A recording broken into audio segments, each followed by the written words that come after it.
They can detect things as small as a grain of rice. In fact, they found a grain of rice in my... well, never mind where they found it, but... the body squeaking or the chair? This is my chair squeaking. Oh. Okay, just thought I'd ask. Are you noticing it? Yeah, well... J.P. Patches is here and will be part of our next hour. Body's squeaking. Well, there's a lot of little squeaky noises, but some of them are from my chair and some of them are from my body. But the point of the matter is, if you go to ScanQuest, they can check you out, and even though you might still be squeaky, otherwise they'll be able to assure you that you're doing fine. And we're going to be giving free cholesterol screenings as well at the grand opening next Wednesday. Great idea to purchase a gift certificate for somebody that you care about. And we're going to have drawings for Billy McHale's gift certificates as well. It's onion ring loaf? Oh, man. Can I enter that? Yeah. Great. ScanQuest. They're at 935 Powell Avenue Southwest in Renton. Call this number for directions. 866-315-5544. 866-315-5544.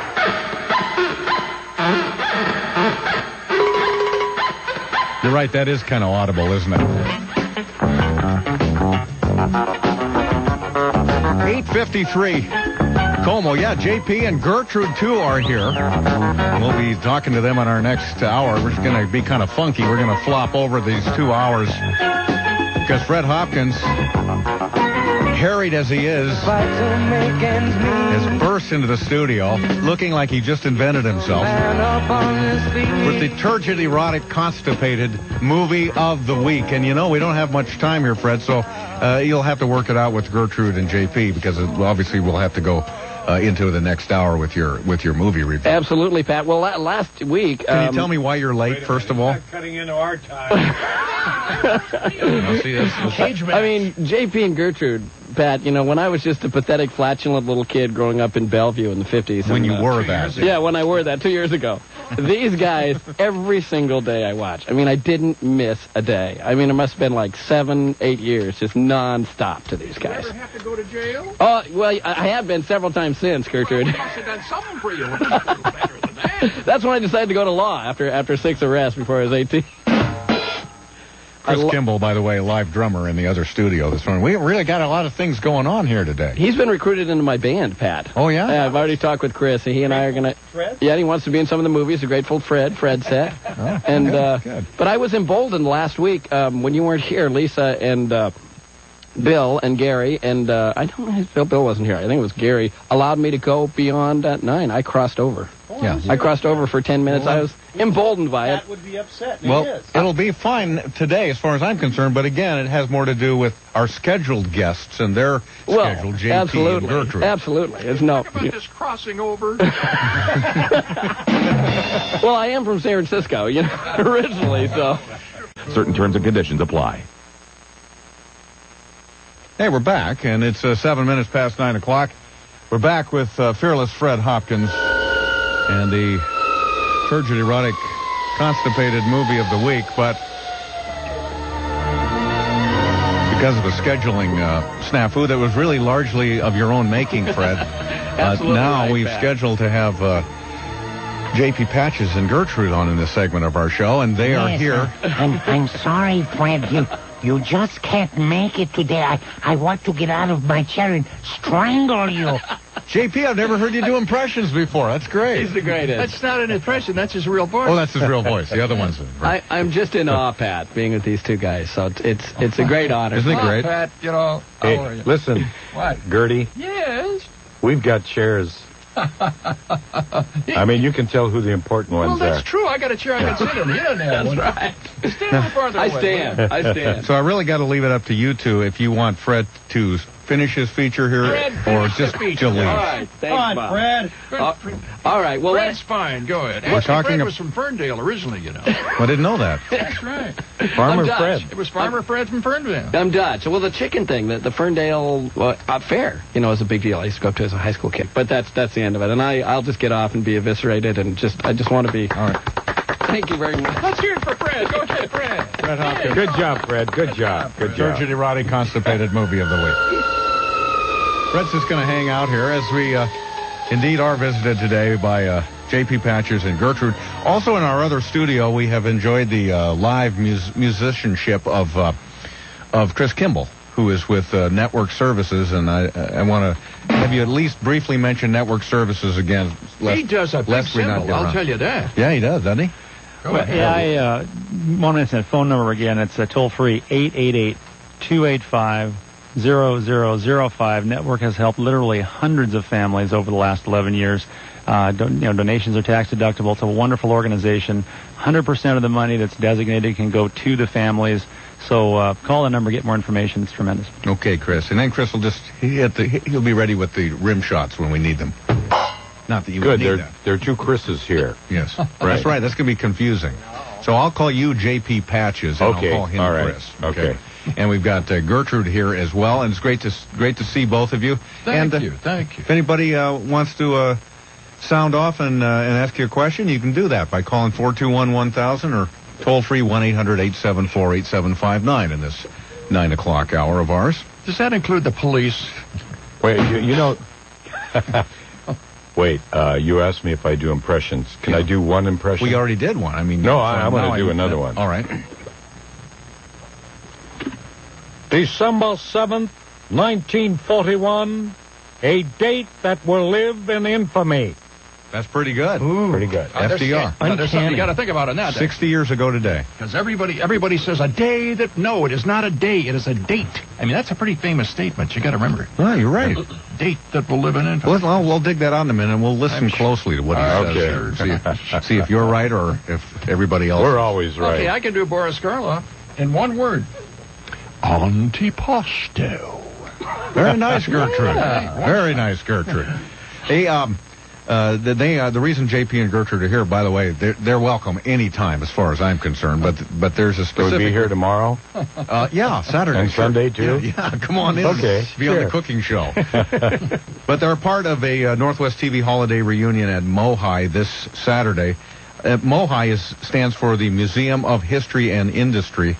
And I was telling you... This is the second museum you've had on today. I know. We had the Museum of Flight. Is this your museum mode? It's a museum theme show. But the Museum of History... If they'd call it the Museum of History and Industrial Relics, then they could call it Mohair. Wouldn't that be cool? Yeah, great. Right. Be hairy. Not that you guys are relics. So I mean, not you're guys. I mean, Sponsored by Surefit seat covers. You're a woman, Gertrude, obviously. Yes, thank you. I wanted to clear up something before we talk about that. That clear up something. People want to know what is the relationship between J.P. Patches and Gertrude. I mean, well, we don't want to talk about that. Were you an item? I mean, oh yeah, we do. Gertrude, then if you don't want to talk J.P., then Gertrude, go ahead. Yeah, as a matter of fact. No, he lives on one side of town, and I live on the other end. It's okay. All right, so you don't. You're not. You just. Well, now wait a minute. I did. As mayor of the city dump, I did need a secretary and a telephone operator, and that was the relationship. I was strictly platonic. Platonic. Right. Okay. Whatever that means. That's all I wanted to know. I'm not going to pry any further. We do have some callers on the line, though. Would you care to talk to any of them, or do you want me to dismiss them all? Go ahead, certainly. Punch it up. All right. Let's see what happens when we talk to Eric in Bellevue. Hi, good morning, folks.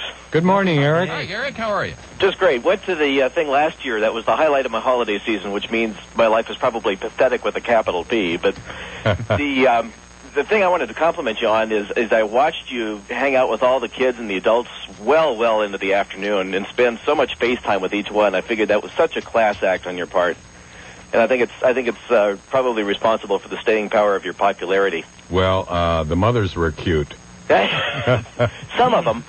But little kids who never saw your TV show are enthralled with you as well. I've noticed that too when I've gone to events with you. Well, I think they get in the spirit of things, and this year the only person that won't be there that was there last year was Brakeman Bill. Yeah. But we'll have a voice recording that he sent up, and also Wanda, and Ruth Prince. Yes. Yeah. And there's some other people there. You have a list. Marnie Nixon won't be there either from Boomerang. But otherwise, we'll have you. We'll have Stan Borson, certainly. Yeah, Stan will be there. He does a great job with Christmas songs. He does a great job anywhere. You never met a nicer guy than Stan Borson. No, you're right about that. Linda McCune, who's the widow of Captain Puget, is going to be there. And KOMO's Mary Virginia, Engineer Walt, back when they called it KTNT, KSTW. You got to remember, these are. That's a long time ago. Yeah. See, he was on first, then all of a sudden he couldn't do it, and there was a. He became ill, and Brakeman Bill took over the show. And with Bill Crazy McLean Donkey. took it over. Yeah, with Crazy Donkey was brilliant. Yeah. Miss Margaret, Roger, Charlie, Ranger Charlie, and Roscoe and Ronnie are all going to be there as well. Wow, it's going to be more people on the stage Well, than so we're going to in have a the lot audience. of fun, and you got to remember that our show. What happened to your voice, Gertrude? Well, I'll tell you what happened. As a matter of fact. Thank you, Chris. I heard that, and I'm not going to forget that. The show went from 58 to 81. That's 23 years. I joined in 60. And first years were wonderful. Those first 2 years. Those first 2 years, yeah. They were great. You ride home with somebody else? Hey, but the point is, it was so very long ago. You got to remember, that's a long time ago. I mean, could we take that show today and put it on the air with kids in Fisher Broadcasting is looking for. They could, They pick anybody, but it was just in another time of life, for crying out loud. Today, yeah, well, I think that's true of every city all over the country. There aren't any local kids shows, which is kind of too bad because the kids, you would meet us at supermarkets and different places, and there was a good rapport. More so. Well, it's almost true as well, JP, that there really aren't any local TV stations anymore in some ways. I mean, I don't want to be bashing them, but I mean, they're owned by big companies someplace else. They were truly local places that were entrenched in the community, and so when you would go out and meet and greet kids and families, that reflected well back on the station as well. Well, we were sort of different times. It was sort of a public relations thing, and that's fine, and that's okay. One night, Friday, we were always very busy on the weekends. Friday nights at a PTA and function, trying to raise some money for a school, and then on Saturday morning at McDonald's, and Saturday afternoon some other place kind of thing. So we were really busy during the weekends, and that's fine. Let me tell you about an appearance once. Bob and I, Gertrude and I, were going to Manchester, which is right over the other side of Vashon, for a grand opening of a Thriftway store, and we were going to arrive by helicopter. Cool. Well, anyway, the fellow that owned the store said, has Boris S. Wart, second meanest man in the world. Second meanest man in the world. Has he ever made an appearance? And I said, no. And he said, wouldn't it be fun to have JP and Boris S. Wart come? So the day arrived, and we arrived, and all the kids were waiting, and I got out of the helicopter, and they all rushed up to me and hugged me. Boris S. Wart got out, and all the kids rushed up to Boris S., knocked him over, and started pummeling him. He did. And the cops were there. They were peeling kids off. That was the one and only time Boris S. Wart ever made an appearance. Boris never went out after that day. That's really great. Here's Joe on a car phone this morning. Hi, Joe. You're on with JP and Gertrude. Hi, guys. JP, I was on your telethon in 1974, and I want to know how I can get a copy of the video from your telethon. So do I. Yeah, we'd like to have that. Really? Yeah, most of those shows were either live, so it wasn't taped, and then if it was taped, they used that same tape the next day, and they erased it. Tapes. Yes. It was one of those big 3-inch. Didn't save anything. No. You erase yesterday's and tape today. Erase yesterday's and tape today. But happily, at least some of your work, especially the latter years, it was preserved on tape. And there are some. Yeah, they're available at Channel 9 stores. And let's see, Ye Old Curiosity Shop down on the waterfront has tapes and T-shirts. I've seen it down there. Let's grab another call. Bronco. It's a listener called Bronco. Bronco, hi. Hey, guys. Hi, Bronco. Hi, Bronco. How you doing? Hey, JP, and hey, Gertrude. It was Halloween about 9 years ago where I sat down with you guys over at the Shul. Do you remember that? You probably don't. I was the guy, I just got out of Desert Storm, and you were talking to me. I don't know if you remember that. I got you a raspberry liqueur or blackberry liqueur. Okay, well, anyway, I wanted to thank you. You talked to me, and it was really, I really appreciated your... If you were in Desert Storm, it was an honor to talk to you. Yeah, it really was. Oh, thank you. I was the guy in the Desert Storm outfit, in fact, with my uniform. And you're telling me, hey... Didn't I have to pay for your drinks? No, yeah. But I just wanted to thank you, and I think it was really great, just a little talk we had. We sat down there for about 2 hours or so. Is it okay? I mean, I don't understand that about people who are on the air or entertainment or sort of. That they just don't have time to talk to people. Why can't we sit down and talk to you? You know, have a cup of coffee. Hi, how are you? What's the matter with that? You know? That's what we did. That was well, maybe we'll see you tomorrow over at the museum. 1 o'clock. Over at Mohair. I got to work. Oh, sure. Yeah, I got to work. Quit that job. I'm not going to your rodeo. On KOMO AM 1000, this is the Pat Cashman Show. 1 block north of Bellevue Square, 20 minutes from everywhere.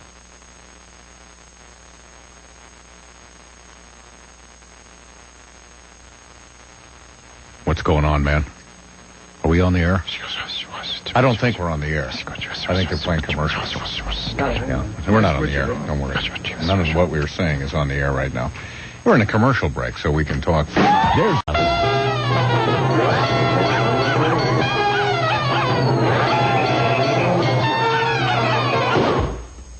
26 minutes past 9 o'clock. KOMO AM 1000.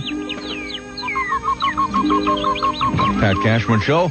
JP and Gertrude are with us this morning, and they've agreed. They've agreed to stay with us for this entire hour, and they would, if you have a question for them, dial us up, 421-1000 or 1-800-874-8759. Yeah. I also, we're going to talk some more about the event tomorrow at Mohair. Tomorrow at they will have to rename Mohair to Mohair. From here on in, it's Mohair. They're just going to have to. It's just so close to Mohair at Mohai. They might as well go the rest of the way. Yeah, we're going to be there at 1 o'clock doing a great program, and we're with some swell people. Stan's going to be there. And you know what? I was listening to you earlier this morning. You were? Yes. And you were talking about Ocean's 11? Yes, the movie. Yeah, okay. Look at the list of all the people that will be there.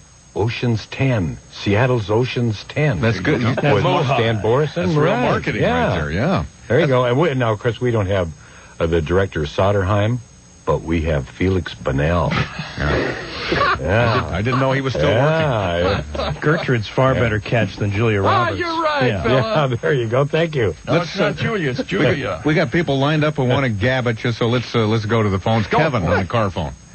No, this is Tyke. Hey, Tyke. Tyke. There was only one Tyke. Well, I was born Kevin.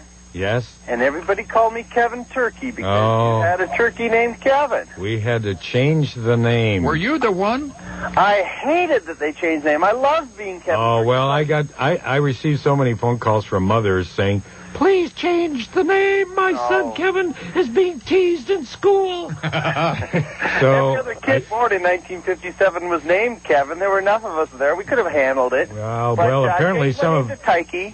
Anyway, I switched to Tyke because there was only one person I knew named Tyke, and I knew he would not be offended, and that person was me. That was my nickname, Tyke. That's right. And that was your mom's nickname for you. Yeah, Chris Tyke was my name, and it's a diminutive of Chris. You don't look Jewish, you know that? Chris Tyke, so she called me Tyke. That's great. Thanks for calling, Kevin. Let's grab another call, and we'll take another break here for traffic and commercial stuff. Here's Steve in Kirkland. Morning, JP. Hi, Steve. I think I have the young lady earlier beat. I was on your TV show in '67 when you had the Seattle University drill team on there. Wow. Your OTC drill team. Uh-huh. Sorry, this is fun talking to you, but it's not near as good as the ICU2 TV. Oh, did I see you on the ICU2 TV set? Since the day you came on the air. Well, a lot of people... We need an I Hear You Too radio, don't we? There you go. It's simple. Pat, I was going to say that, but I wasn't sure if anybody catch it. Well, anyway, a lot of people come up to us and they say, you never saw me on your ICU2 TVs? And I said, I only saw the good kids. This is the Pat Cashman Show on KOMO AM 1000.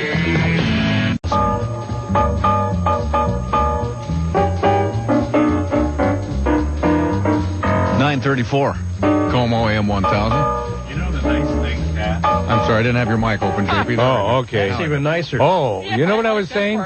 The nice thing, my mic is open. I thought it was open all the time. Gertrude has to turn her mic on. Yeah. I heard that. Yeah. It's kind of a funny, not a funny ha-ha setup that we have. You mean you turn my mic on? Wow. Yeah. Well, Would thank you. just Honored to do it. Thank you. Pat, punch up the next guy. All right. Go ahead. It's Stephen Kirkland, as a matter of fact. Chris Kimball here is, by the way, in the studio next door with a live drum set. Good morning, Steve. Hi, Morning, Steve. morning. Hi, Steve. How are Sorry you were punched up. Yes, Steve. Yeah, don't mind being punched up. Gertrude. Yes. Gertrude, last year JP and Stan did a show in Everett, and I talked about it for a month or two after it was over, and all I got was Gertrude there? See? Weren't we lucky? Weren't you lucky, Steve? I heard that. Must have been stag night. Well, as a matter of fact, we were on Pat's show, Stan and I, promoting it last year. Oh, well, are you going to do it again this year? No. Oh. Everett can't handle it. What was funny was when Stan started doing his bit, Stan started doing some of his jokes, and my brother leaned over and he goes, "I know this joke. Stan can't tell that punchline." but then Stan at the last minute would modify it just enough for the kids. Well, it was a very... he's a great entertainer, and he'll be with us tomorrow at 1 o'clock at Mohai. We got to keep plugging the Mohai. Yeah, the Mohai thing. Well, let's tell people it's at 1 o'clock tomorrow. It's a Northwest TV holiday reunion. They've done this before, and the truth is seating is limited. The doors to the auditorium are going to open at 12:30 for the general public. Mohai members will have access starting at 12 noon.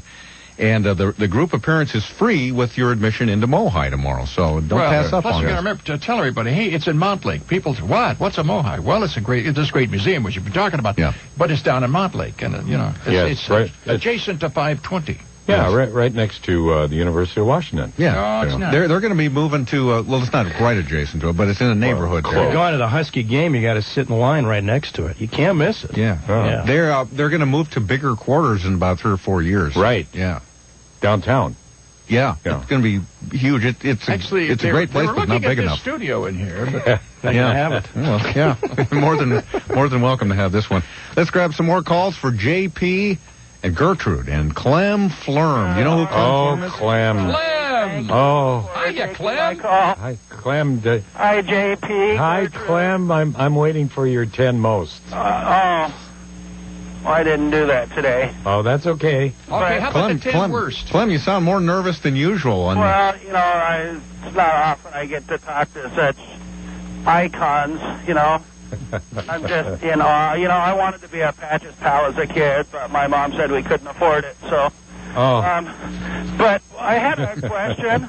Okay. About 10 years ago, I shared a jail cell in Soldotna with Ketchikan the Animal Man. He had been evidently convicted of transporting trained female seals across state lines for immoral purposes. So that's a whale of a tale. I hate the drum. But the last time I heard about him, he was working off his sentence at a homeless seagull rehab shelter. You guys, what's he doing now? Well, gulls and gals, I don't know. What is Ketchikan doing, Gertrude? Isn't that your brother? I talked to him a couple of weeks ago, and he's working in the jungle. He's doing okay. Oh, is he? He's taking care of all the animals, I suppose. Here's Mitch in Woodinville. Mitch, you're on with JP and Gertrude. How y'all doing this morning? Good. Hi, Mitch. How are you? Well, I have a little bit of a recollection, which I see from time to time, is, JP, do you remember when you used to sell those jackets? Those little jackets, yes. That was like 1958, I think. Like an official JP jacket? Uh-huh, yes, yeah. Well, my folks bought me one of those. I hope you still have it. I do. It's worth $12 now. All right, well, I saw one at an antique store about 5 years ago, and they want $150 for it. Really? Yeah. Well, I've just... Does it still fit? My right foot, maybe. That's about as best as I can do. That's really great that you hung on to that, though. Well, it was something that my folks got me, and I wore it to school once, and I was so badly teased about it, I put it up in the plastic, and my folks just kind of hung on to it, and then after my father died, then my mom just kind of go into the closet, gave it to me, and I'm looking at it and I'm thinking about giving it to one of my grandkids. But oh, well, that's great. It's kind of a neat thing. And so you were teased, huh, Mitch? Those Stan Boris and those guys, Boris you know. Yeah. Well, I think it was Captain Puget kids that I think were the most.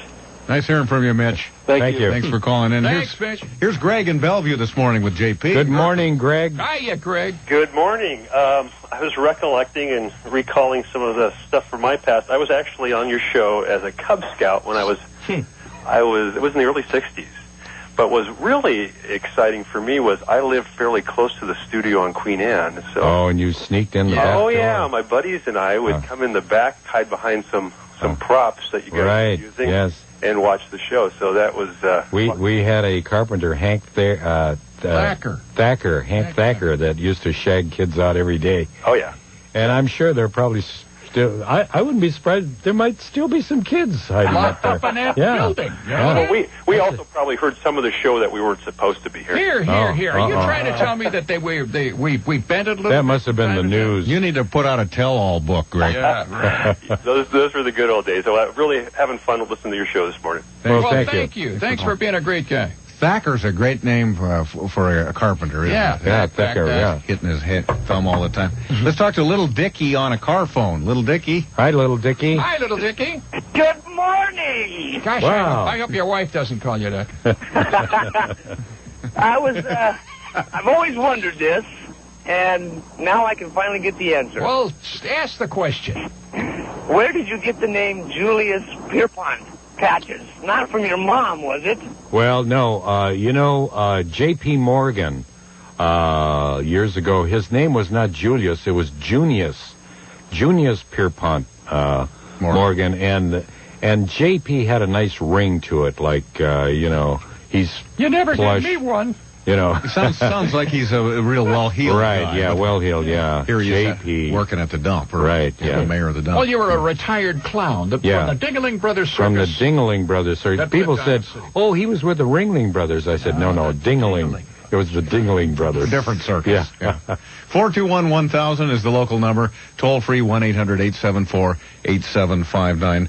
JP's here, and Gertrude is, too. Debbie's calling from Linwood. Hi, JP. Hi, Gertrude. Good morning, Debbie. Funny, I'm watching you on TV right now. Aren't you wonderful? We have a tape, and I bought it for my kids so they could see it. Oh. But I got to tell you, I was down there at the garbage dump in 1967 as a Girl Scout.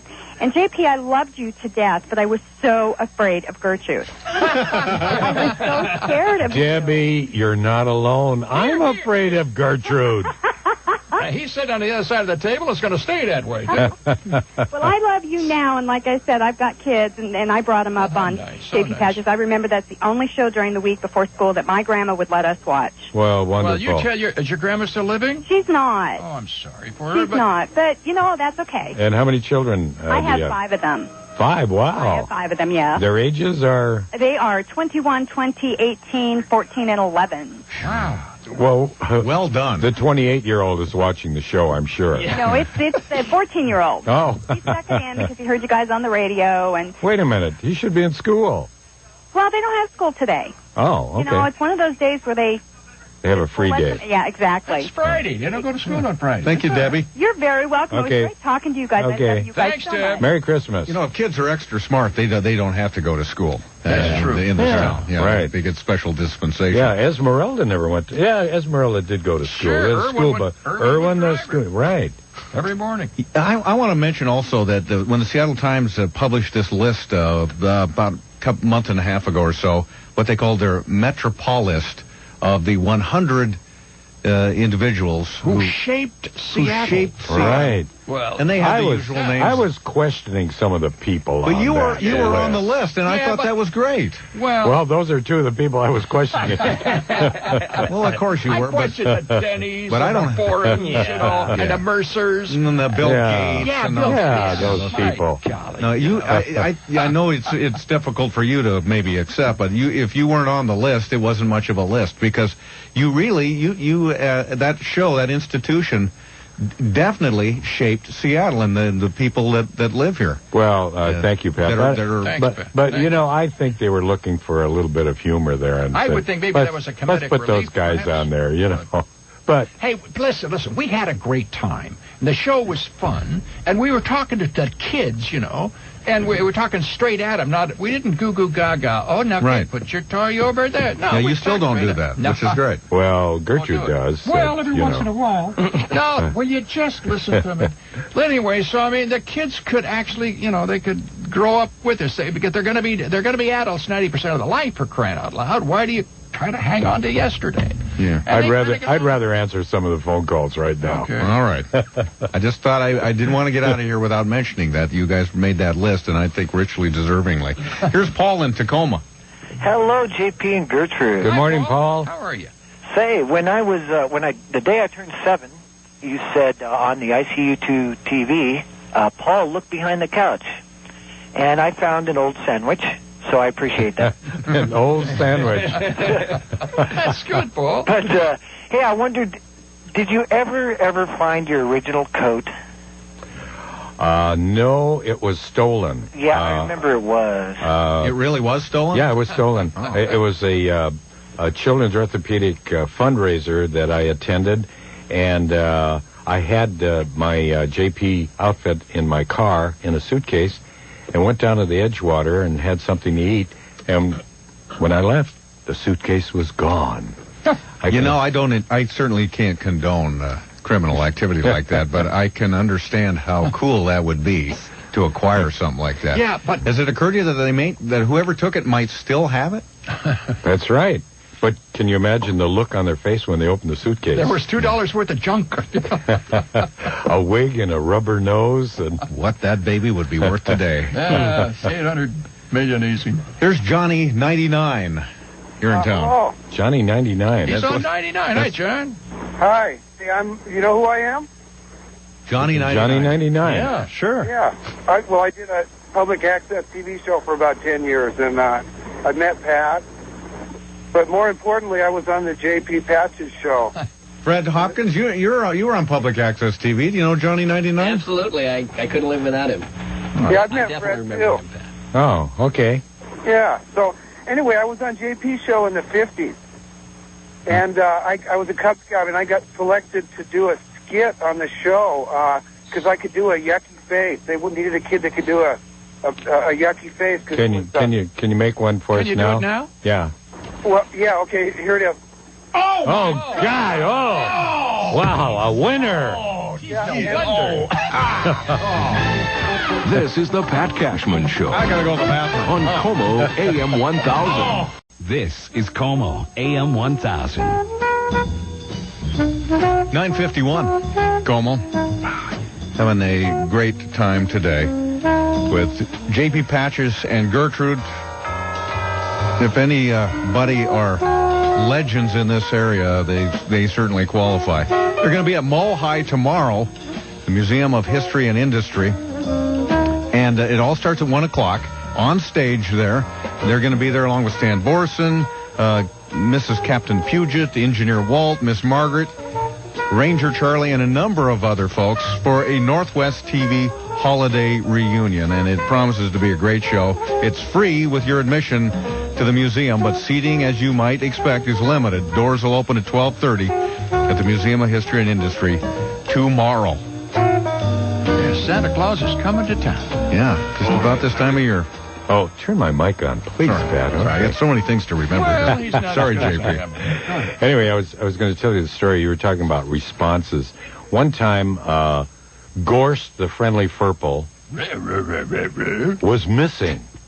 And I asked all the kids if they had seen Gorst, send me a card. And I started putting pins on a map, and Gorst was all over the Puget Sound area. Right. Finally, we got a call from the Woodland Park Zoo that he was in a cage and that I had to come and get him. And I said, kids, Saturday we are going to rescue Gorst. All you have to do is get an official Furple Finder armband, OFF, and you can make it. Just get some crayons, make OFF, and put it on your arm, and I'll see you Saturday. You know how many kids showed up? 5,000 kids They had showed to up. close the thing down. I'm telling you. 5,000. And, there was nothing given away. There was, there were no prizes. It was just Look for Gorst. Okay. 5,000 of them. You guys were the Northwest rock stars. You were to get a turnout like that. It was amazing. Unbelievable. Well, you know, so some of our audience, of course, you know, they're waiting. They're waiting. Right, on the phone. I'm waiting. Okay, go ahead. Well, you were going to say something, Gertrude. Oh, no, I'll get back. Let's get to the people. All right, okay. We just got a few minutes left here, and let's grab as many remaining calls as we can. Terry is calling from Puyallup this morning. Hi, Good morning, Terry. Hi, Terry. Hi, JP. Hi, Gertrude. Hi, sweetheart. Hey, in 1965, I came and saw you guys with the Armor Star Elephant at Summit View, just south of Puyallup. Yes. That's a Thriftway store. Right. Close to the wigwam. Yes. And my mom took a picture of me. You guys gave me some balloons, and she took some pictures, and there's a picture of you guys in the background, and I showed my kids that. And they said, who's that? Yeah. They did, and my daughter saw a Patches Pal T-shirt in an antique store, and That's she a goes, place. Mom, there's JP Patches. And they wanted to know, how come I never got a Patches Pal T-shirt? And I said, well, Grandpa sent the money, but we never got one, you know, so... Really? Yeah. Wait a minute. Was Boris S. Ward handling that department, Gertrude? Every once in a while, I would look over all He of the took books. off with the funds. That scoundrel. But I wanted to thank you guys, because every morning I used to watch you, and as soon as you'd spin the cartoon wheel, I had to head to the bus. And there were several times that I had to get myself off to school because my mom had just gone back to work. And so you guys kept me getting on the bus on time. Thanks, Terry. So I wanted to thank you. All right. Thanks, Terry. Have a great life. Let's talk to Steve in Belfair this morning on with JP and Gertrude. JP and Gertrude, I can't believe it. Good morning, Steve. How are you? You guys influenced my life something fierce. My mom made me up of you guys and as JP in 1958. We put on a little birthday party for kids in the neighborhood, and I still have something left over of that costume. There it is. Do you hear it? Yes. I got to take it a step further. You influenced me in a way that has stayed with me my entire life. Oh, I apologize for that. Well, that comes at the end of the positive part of the statement.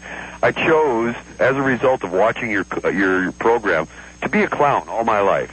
You know, not to wear the costume and carry the horn regardless, but to be a funny person. There's a lot of them here at KOMO. What's that? Yep. Yeah, we see a lot here at KOMO. Well, you've influenced lots and lots of people. But I got to tell you, you know, for all of the joy that you've brought me as a child and all the joy that I've brought others as a result of your influence throughout life, it didn't do me a damn bit of good. Thank you, Steve. Thanks, You're sure welcome. God bless you. Let's hear that horn. Yeah. Okay, Steve. Let's talk to Tim in his car this morning on with JP and Gertrude.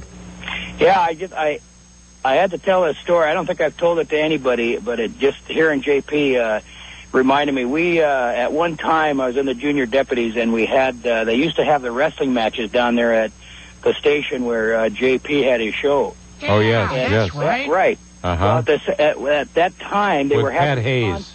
they were having a contest going on about counting the diamonds on JP shoes. Right, I remember. Well, we somehow, after the wrestling matches, me and a buddy, we got in JP's dressing room. Uh-oh. And we found his shoes. Uh-oh. We were going to count the diamonds, and then we got to, because a lot of his shows had to deal with honesty.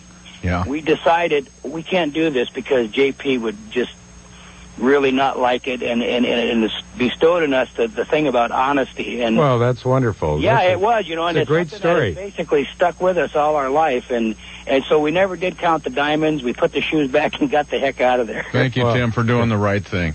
And thank you guys for being here today. I want to mention again that JP and Gertrude are going to be at Mo High tomorrow at 1 o'clock. 1 o'clock. We will be there. TV Holiday Reunion. I have to mention Casey, have to mention Joni, have to mention Christina, have to mention Tom. No, you don't. I have to mention Val. We don't have time for you to mention them. I have to mention all these names. Okay. Well, maybe next time because we're flat out of time. Okay. Can I say Harvey? Call Herb Weisbaum. Thanks to our friend. Hi, Herb. Thanks, Chris. Can we write on the door? Absolutely. Yeah. We'll see you Monday, everybody. Thanks. On KOMO AM 1000, this is the Pat Cashman Show.